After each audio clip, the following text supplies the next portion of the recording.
Official గా marriage చేసుకోకన్నా ముందు మామూలుగా మీరు ఫ్యామిలీ సమక్షంలో మ్యారేజ్ చేసుకున్నారు కదా, సో అది అఫీషియల్ అమ్మ గుడిలో అది official. బయట బయట, అంటే ఒక ఆర్టిస్ట్ గా బయట బయట వాళ్ళకి ఇప్పుడు రెండోసారి చేసుకునేది పెద్దది కాదు, ఫస్ట్ టైం చేసుకునేది అదే అఫీషియల్. సో అప్పుడు శ్రీహరి గారు మిమ్మల్ని కొట్టారంట, అంటే మ్యారేజ్ కు ముందే శ్రీహరి గారు కొట్టారు అది చాలా సారి దెబ్బతిన్నాను.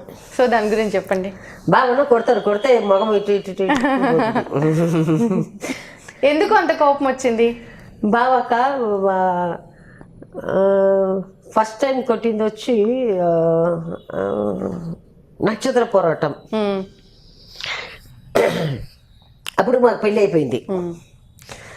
సో ఆమెకి వచ్చి ఆమె హీరోయిన్ తనకు దయ్యాల భయము, ఏం ప్రాబ్లమో తెలీదు. వచ్చి శాంతి వచ్చి నా రూమ్ లో పడుకో, ఎవరో తలుపు కొట్టినట్టు ఉంది, ఇది ఉంది అది ఉంది, నాకు భయం అవుతుంది అని చెప్తే మేము ఇక్కడ పక్కన గెస్ట్ హౌస్ లో ఉన్నాము. సరే వెళ్ళి పడుకున్నాను. ఈయన వచ్చి రాత్రి లేట్ టైంకి వచ్చారు. ఆయన తాగే విషయం నాకు తెలియదు. అప్పుడు తాగేసి వచ్చారు. నాకు కోపం వచ్చింది. కోపం వచ్చి అరిచాను. అరిచి పట్టుకుని దమాదిమిని కొట్టేశారు.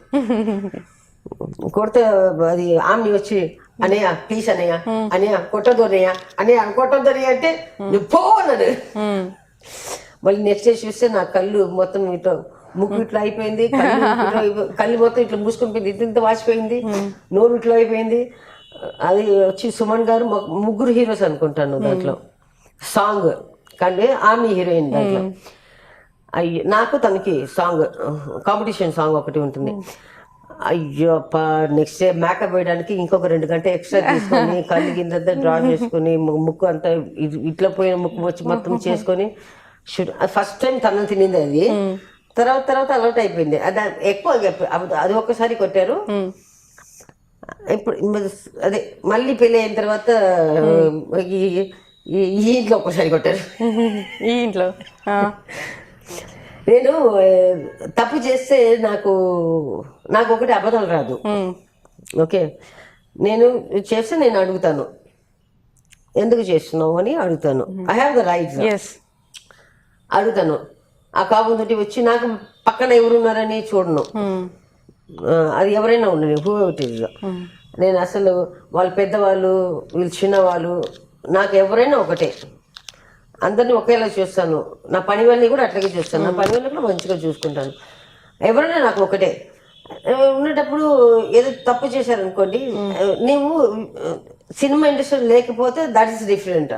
సినిమా ఇండస్ట్రీ ఉండేటప్పుడు నీతోటి ఉంటారు, అన్ని చేసుకుంటారు, మళ్ళీ బయటకు నీ గురించి బ్యాడ్ గా మాట్లాడతారు. మనం ఎన్ని వినలేదు, ఎన్ని సినిమాలు చేశాము. అవి డన్ మోర్ దెన్ 900 మూవీస్. ఎంతమందిని చూసి ఉంటాను నేను. వచ్చి చెప్తారు కదా, I said don't do that అని చెప్తాను. దానికి ఒకసారి దెబ్బలు పడింది. కొట్టేశాడు, బాగా కొట్టేశాడు. కొట్టేస్తే ఇది నేను ఎప్పుడు చెప్పలేదు. బాగా కొట్టేశారు, ఆయనకు తెలియట్లేదు. కొట్టింది ఆయనకి గుర్తులేదు. బాగా కొట్టేశారు. కొట్టేస్తే చచ్చిపోదాం అనుకున్నా. ఏం చేయాలంటే నాకు సరే ఇట్లా దిగాను. సెక్యూరిటీకి ఏదో తలుపు తీయమని చెప్పాను. తలుపు తీశాడు. అంటే నేను వాకింగ్ వెళ్తున్నాను చెప్పాను. వెళ్ళాను. నాకు ఇప్పటికీ నాకు పక్కనే ఉంటుంది మోర్. నేను ఎప్పుడు వెళ్తాను దానికి కూడా ఇక్కడి నుంచి ఒక ఇది రోడ్ నెంబర్ 45 కదా, అది 36 అనుకుంటాను. ఇక్కడి నుంచి అక్కడ వెళ్ళడానికి ఒక్కసారి బయటికి వెళ్ళిపోయి ఇంటికి రావడానికి 4 hours పట్టింది. కొత్త డ్రైవర్ని తీసుకెళ్ళి. నాకు అది కూడా దారి తెలియదు. చచ్చిపోతాము అని అంటే బండి చూస్తాను, అమ్మో గుద్ది చచ్చిపోకపోతే చేయికాలు ఇరిగిపోతే మళ్ళీ హాస్పిటల్ ఉండాలి, ఇది ఎప్పుడు చేయాలని చెప్పేసి ఇట్లా చేసుకుని ఇట్లా పోతే వెళ్ళిపోతే ఇక్కడ మాదాపూర్ చెరువు ఉంది కదా, అక్కడ వెళ్ళిపోయాను. వెళ్ళిపోతే అక్కడ నీళ్ళు లేదు.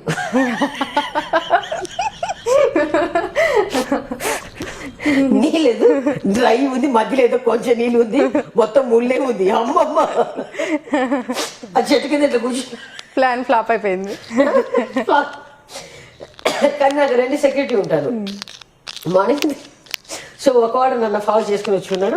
వాళ్ళు ఫోన్ చేసి మళ్ళీ పొద్దున బావా లేచి ఎక్కడ బావా ఎక్కడ అంటే బయటకు బయటికి వెళ్ళారంటే మళ్ళీ వచ్చారు. ఏం చేస్తున్నావు అన్నారు. నేను ఇట్లా చూసాను, చూసి బాబు చనిపోతారు వచ్చాను, అసలు నీళ్ళ లేదు బాబు అన్నాడు.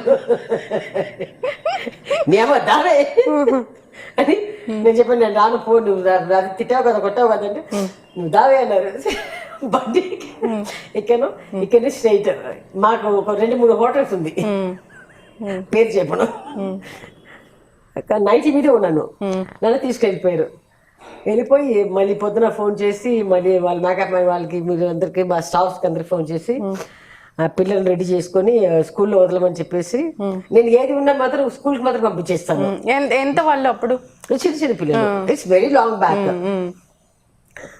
వాళ్ళు స్కూల్ అంటే ఇక్కడ నుంచి ఓక్రిజ్ వచ్చి ఇక్కడ నుంచి యాక్చువల్లీ అప్పుడు దూరం అనిపిస్తుంది, ఇప్పుడు దగ్గర అనిపిస్తుంది. అప్పుడు చిన్న చిన్న రోడ్ కదా, దూరం. సో హ్యాడ్ టు నేనే వాళ్ళు దించుతాను, మధ్యాహ్నం ఒక వాడిని తీసుకొస్తాను, సాయంత్రం ఒక వాడిని తీసుకొస్తాను. నాకు ట్రావెలింగ్ కరెక్ట్ ఉంటుంది. నాకు ఈ స్కూల్ పోతుంది అని, మనకేమో ఇంగ్లీష్ రాదు, వాళ్ళేమో ఆబక అంటారు, మనకి ABCD వచ్చు, వాళ్ళేమో ఆబక అంటారు.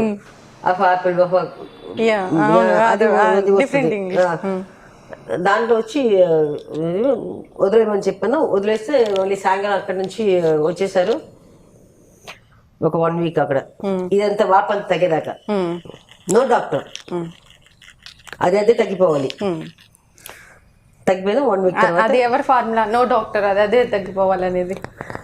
నో డాక్టర్ అంటే నేను యాక్చువల్లీ నేను చిన్నప్పటి నుంచే మీ డెసిషన్ అది, ఏదైనా చిన్నప్పటి నుంచే వచ్చి నేను నాకు తెలిసి నేను తీసుకున్నది వచ్చి ఏదో క్రోసిన్ టాబ్లెట్ ఏదో 2-3 సార్లు ఏదో చిన్నప్పుడు, అది కూడా నాకు తెలియకుండా నేను ఆర్టిస్ట్ అయిన తర్వాత మా అమ్మ తెలియకుండా ఆ టీలో కల్పిస్తుంది. నేను టాబ్లెట్ వేసుకున్నాను, నాకు అసలు ఇంజక్షన్ కావాలంటే ఎప్పుడైనా ఒక్కసారి అది ఓకే, టాబ్లెట్ మాత్రం అస్సలు చేయను. సో అట్లా అది అప్పటి నుంచి అట్లా అది తగ్గిపోయింది. ఇంటికి వచ్చేసారు. ఇంటికి వచ్చేసాం. సో శ్రీహరి గారితో మీరు మొత్తం ఎన్ని సినిమాలు నటించారు కలిసి? ఒకటే సినిమా. ఇక మ్యారేజ్ అయింది కదా, మ్యారేజ్ అయిన తర్వాత మీరు అసలు సినిమాల్లో నటించలేదు, అది ఎందుకు? ఎందుకంటే అక్కడ నేను అందరు సెటిల్ చేసే వచ్చాను. ఇక్కడ వచ్చినప్పుడు బాగా అప్కమింగ్, బట్ నేను ఒకటి మాత్రం డిసైడ్, నాకు వచ్చి డబ్బు ఉన్నవాడు కావాలని అది అనుకోవట్లేదు. నాకేంటి ఒక పూటకి ఓ రోజుకి ఒక పూట అన్నం ఉంటే కూడా నాకు చాలు. I seen that life. చూసారు కదా. సో పెద్దగా బట్టలు కూడా ఏం వేసుకోను. నేను కూడా వెళ్ళాను చెప్పులతో పోతూ 90 రూపీస్. నేను 10 రూపాయలు 20 రూపాయలు బట్టలు ఉంటే కూడా వేసుకుంటాను. నాకు పెద్దగా షో చేయాలని ఏం లేదు. నాకు ఆనందం కూతురుగా పేరు ఉంది, దాని తర్వాత నా పేరు ఒకటి ఉంది, తర్వాత శ్రీహరి భార్య అని. శ్రీహరి గారు వచ్చి అప్పుడు పెద్ద హీరో అవుతారని నేను అనుకోవట్లేదు. సో నాకు అది చాలు, నా భర్త నన్ను చూసుకోవాలి, మా ఆయన నాకు మాత్రమే, అది మాత్రమే. నన్ను చూసుకున్నారు, బాగా చూసుకున్నారు. సో వేరే దీనికి పోవట్లేదు నాకు. తర్వాత శ్రీహరి గారు చాలా బిజీ అయిపోయారు కదా, ఆ స్కెడ్యూల్ అంతా ఎలా ప్లాన్ చేసేవారు? మీరే చూసుకునేవారు అంతా? మేనేజర్ ఉన్నారు, ఫస్ట్ ఉన్నారు, బట్ సరిగా లేదని చెప్పేసి తీసేశారు. నేను ఎవ్రీ 1 hour ఫోన్ చేస్తూనే ఉంటాను బాబాకి. బట్ బయట వాళ్ళు చూస్తే అది వచ్చి అనుమానంతో చేస్తున్నాం అనుకుంటారు. అట్లా అనుకుంటారు. ఇండస్ట్రీలో కూడా చెప్పారంట, నాకు కూడా వచ్చింది న్యూస్. బట్ అట్లా నేను 1 hour ఒకసారి ఫోన్ చేసి ఆయన వచ్చి పొద్దున లేస్తారు, పొద్దున లేచి ఎక్సర్సైజ్ చేస్తారు. ఎక్సర్సైజ్ చేసి తర్వాత స్నానం చేసి ఒక్కొక్కసారి తింటారు, ఒక్కొక్కసారి తినకుండా వెళ్ళిపోతారు. 7 o'clock షూటింగ్ అంటే హ్యావ్ టు దగ్గర ఉంటే పర్వాలేదు, ఇక్కడ పక్కన ఉంటే పర్వాలేదు, ఒక 1 hour ముందు వెళ్తే పర్వాలేదు, లేదు దూరం ఉంటే 4:30కి అట్లా వెళ్ళిపోవాలి. సీన్ రాత్రి ఎన్ని గంటలు పట్టుకుంటారో లేపాలి, చూడాలి. సో అందుకని నేనేం చేస్తాను, నేను పిల్లల్ని డ్రాప్ చేసేసి వెళ్ళి బావ దగ్గర వెళ్ళి బావాని చూసుకుని వస్తాను. ఇంకా చాలా దూరం ఉందనుకోండి, I can go, because again I have to go back. చిన్నవాడిని 12:30కి తీసుకుని రావాలి, నేనే పోతాను, నేనే తీసుకుని రావాలి. సో నేను పోను కదా, అందుకని ఫోన్ చేసి అడుగుతూనే ఉంటాను. బాబా తినకుండా వెళ్ళారు కదా, పాలు తాగుతారు, పొద్దున లేవగానే పాలు తాగుతారు. నాకు తెలుసు ఆయన ఏ టైంకి ఏం తింటారని నాకు తెలుసు. సరే ఫోన్ చేసి బాగా తిన్నావా, ఒక షార్ట్లో ఉంటే పక్కన భాస్కర్ ఎత్తారు ఫోను. భాస్కర్ వచ్చి అమ్మ షార్ట్లో ఉన్నారమ్మా, సరే నా ఏమైనా తిన్నారమ్మా అంటే ఇంకా లేదమ్మా బ్రేక్ లేదు, 7 o'clock షిఫ్ట్ అంటే చిన్న షార్ట్ అయిన తర్వాత చెప్పండి అని. ఇట్లా దానికి వచ్చి ఆయనకి వచ్చి కోపం వస్తుంది. ఇంకా ఫైట్స్ అంటే ఇంకా నేను చాలా ఎక్కువ టెన్షన్ అయిపోతాను. ఇంకా డూపోయారు. అవును, రియల్ స్టార్ కదా. చాలాసారి పడిపోయారు. చాలా మందికి బయట వాళ్ళు తెలియదు ఎంత ఇంజురీస్ అవుతుందంటే. ఎవరికి తెలియదు, హాస్పిటల్లో ఉంటారు. ఒరిజినల్ చేశారు, పడిపోతారు, ఇది అవుతుంది, కొనిపోయి హాస్పిటల్కి. ఇంత ఇంత పెద్ద ఒరిజినల్ చేశారు కదా, ఒక ఇంజెక్షన్ కూడా వేసుకోడు. నేనైతే పర్వాలేదు, ఆయన టాబ్లెట్ అయితే ఎంతైనా మిగుతారు, ఇంజక్షన్ అంతా బాగా అరుస్తుంటారు, పడిపోతారు. అక్కడ ఏం చెప్పుకోరు. ఇంటికి పైన రూమ్కి వెళ్తే బావా అయ్యో అమ్మా ఓయ్ నొప్పుడుతుంది అయ్యో అమ్మా బాబా డాక్టర్ దగ్గర వెళ్తాము నేనంటే రారు. నేను ఫోన్ చేసి చూస్తే మొత్తం 15-20 డాక్టర్స్ ఉంటారు ఇంట్లో, హాస్పిటల్ పోరు అట్లా.